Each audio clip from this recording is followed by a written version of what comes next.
But I'm old enough to remember The War of the Roses in the cinema. Me too. I'm that old. And I, you know, I remember that being a real sort of golden period in a way for the sort of big talent screwball comedies, and I loved it. I loved those films, and I wonder if there was something quite appealing about going back to a bit of a neglected genre in a way.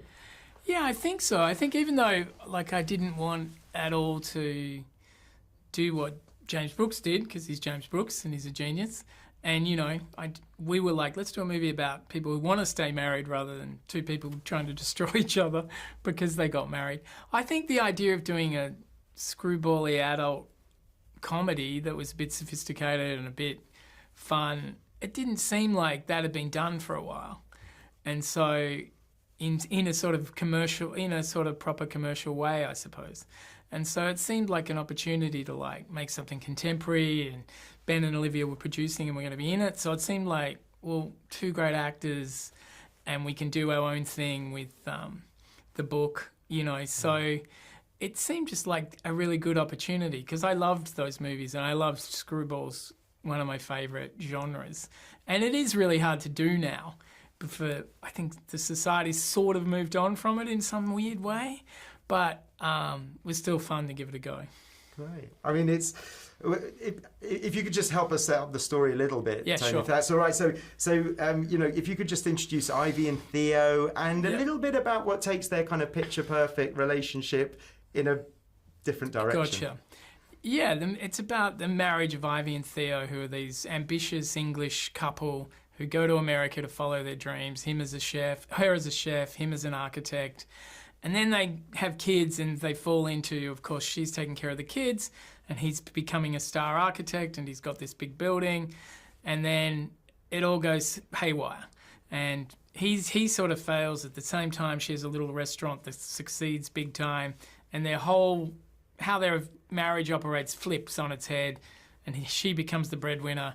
He becomes taking care of the kids, but he also becomes a failure.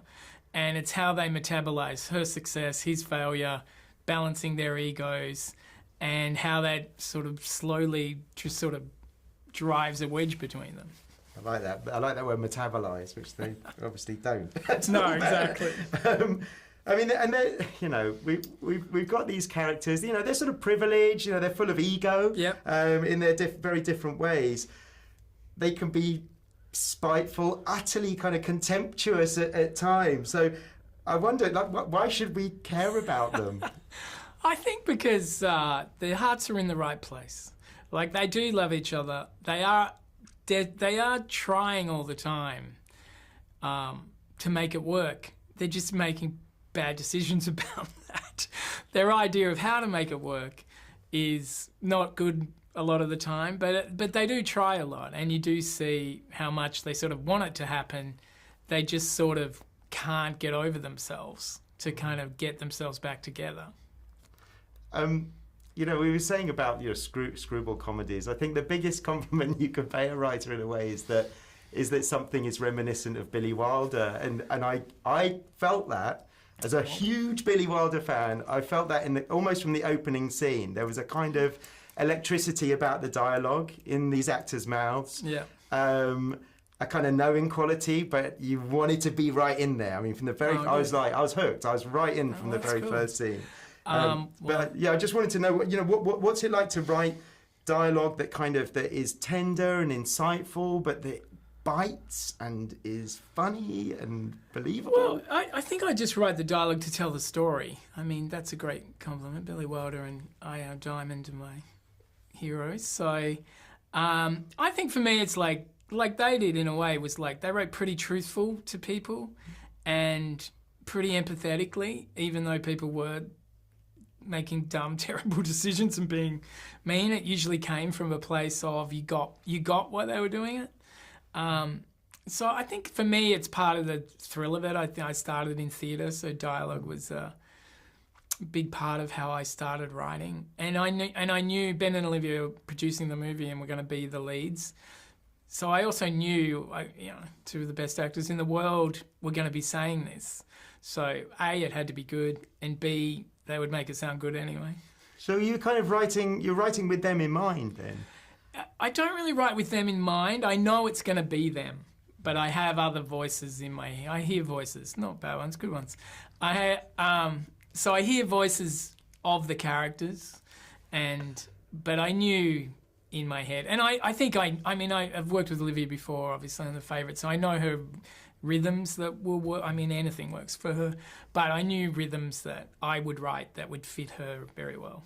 So what's the experience for you then, seeing your lines in their mouths? You know, when you see those takes go down, I don't know how much you're on set, but you know, with that first experience of seeing them, you know. Yeah, I mean, it's great. I mean, I think it was such a great ensemble.